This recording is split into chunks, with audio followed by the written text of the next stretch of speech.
Essa é a quinta aula, encerrando-se as aulas online. Na quarta aula a gente viu os motores e algumas formas de acionamento, alguns componentes que fazem acionar, o tipo de partida. Na quinta aula a gente vai ver um pouco do diagrama e os comandos, os dispositivos com que faz com que a gente tenha esse diagrama e um entendimento melhor para o acionamento da partida indireta ou direta de um motor.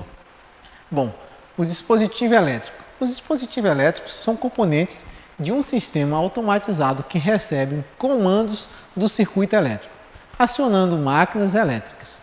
As chaves auxiliares, botoeiras, são comandos manualmente e têm uma finalidade de interromper ou restabelecer momentaneamente pulsos em um circuito de comando para iniciar, interromper ou comandar um processo de automação. Então, existem normas que tratam com relação a esses sinaleiros de pulso ou de qualquer outra cor, para que a gente entenda melhor cada cor aonde tem o seu painel. Então, a cor vermelho é para a gente desligar o botão ou o botão de emergência. A cor amarela é iniciar um retorno ou eliminar uma condição perigosa, ou então fazer uma sinalização de uma parada. Verde ou preto é para a gente uma condição de segurança ou que o meu motor pode ser partido ou ligado.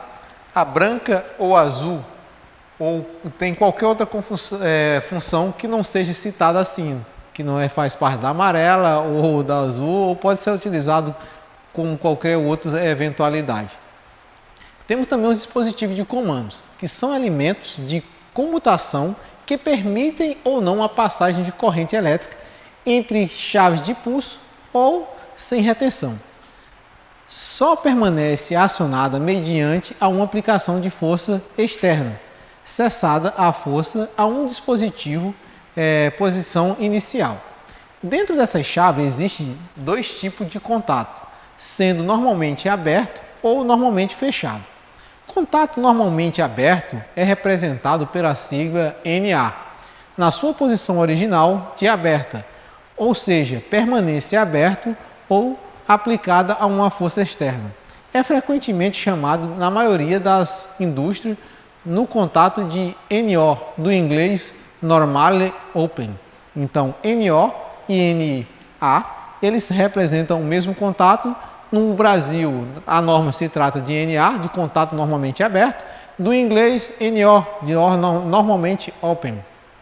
Dando continuidade aos dispositivos de comando, existe os contatos normalmente fechados, a gente trata do normalmente aberto, que na sua posição original ele é fechado, ou seja, permanece fechado até que seja aplicada uma força externa, também chamada de frequentemente denominada na maioria das aplicações industriais do contato NC, do inglês Normally Close.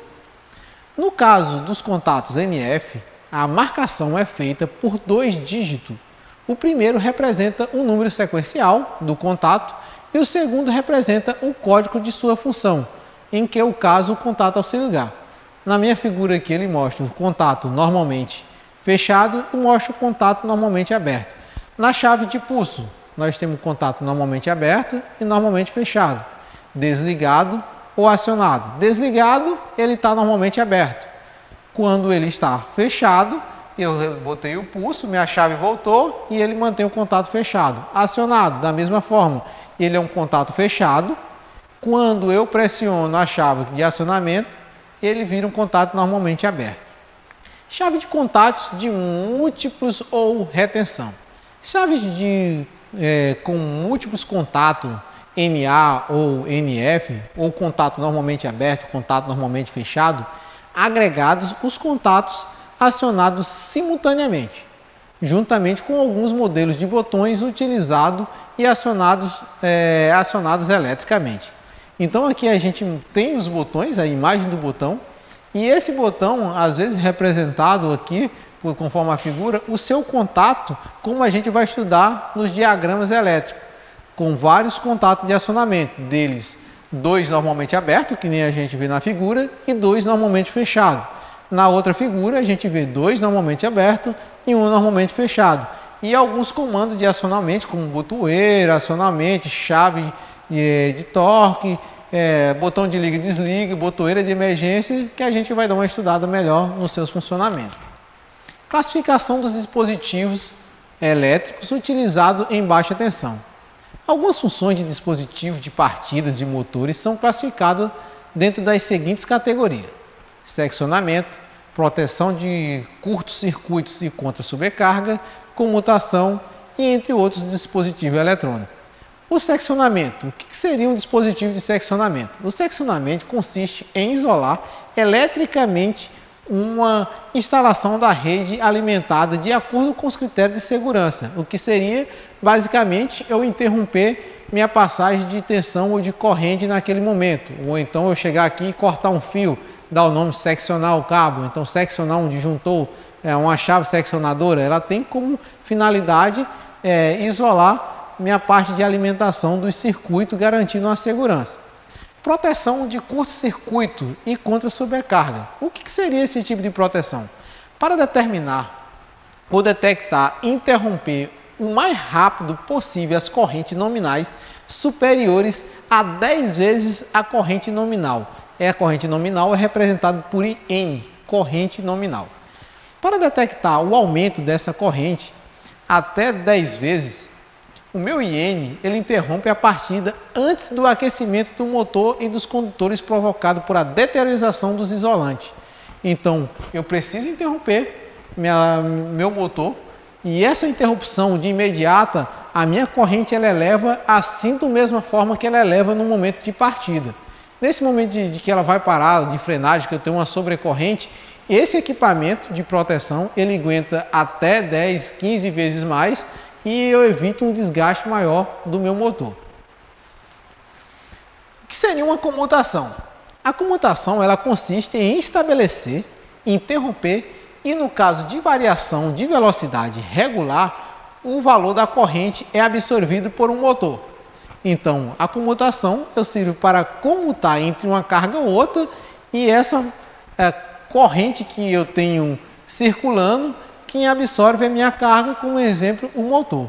Conforme a necessidade, essa função é segurada pelos seguintes componentes eletrônicos, como contatores, disjuntores motor, e eletrônicos, os relés de contatos estáticos e partidas progressivas de conversores de frequência. Dispositivo de comando de proteção. Então, os meus motores, eu tenho algumas proteções que eu preciso para que eu tenha uma segurança e garantir a segurança tanto física de quem está operando o motor, quanto a do próprio componente que seria o motor. Então, existe dispositivos de proteção. Que dispositivos de proteção são esses? Por exemplo, o fusível. Qual a função do fusível? Fusíveis são componentes de circuito que alimentam, de alimentação, que tem como função a proteção de um curto-circuito.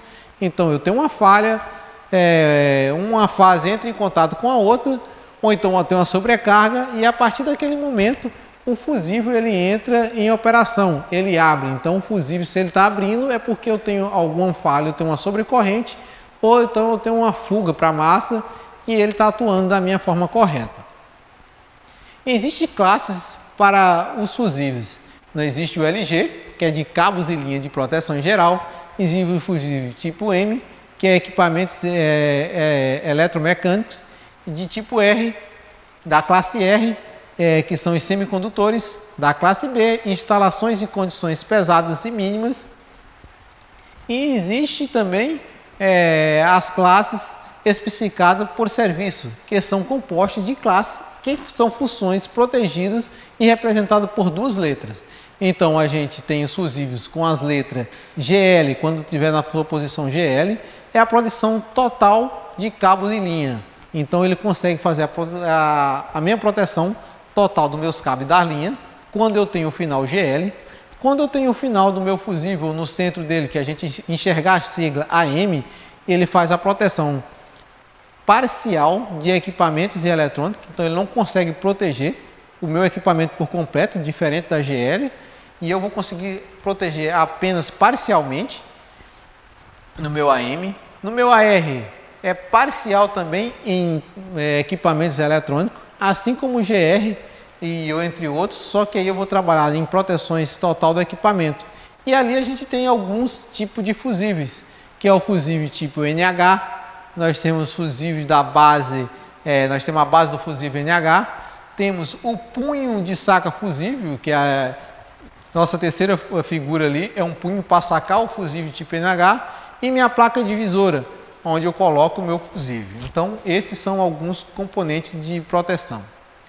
E tem os dispositivos gerais. Então, eu peço que vocês em casa peguem na apostila da página 128 em diante e pesquisem para que na próxima aula, na aula seguinte, na aula em casa, a gente possa tratar todos esses dispositivos, como relé de sobrecarga, relé de sobrecorrente, disjuntores motores, contatores, relé auxiliar, relé de tempo com retardo na energização, relé de tempo de partida estrela e triângulo, relé de sequência de fase, relé de proteção PTC, relé de falta de fase e relé de tensão mínima e máxima. Vocês pesquisando isso em casa, trazendo isso para a sala de aula, a gente vai conseguir, na prática, entender as figuras que compõem cada equipamento desse, e aí a gente vai poder trabalhar na prática o que são os diagramas elétricos e aonde se aplica cada componente desse. Então eu peço que vocês estudem em casa, dêem uma pesquisada melhor no livro, em casa, na biblioteca, na internet, e estudem a fundo cada componente desse e aonde é aplicado. E aí na aula prática a gente vai poder tirar as dúvidas e trabalhar onde se aplica um contator, um relé de sobrecarga, um contato auxiliar, um relé de tempo de retardo, e a gente pode discutir e tirar todas essas dúvidas. Então a gente fica por aqui.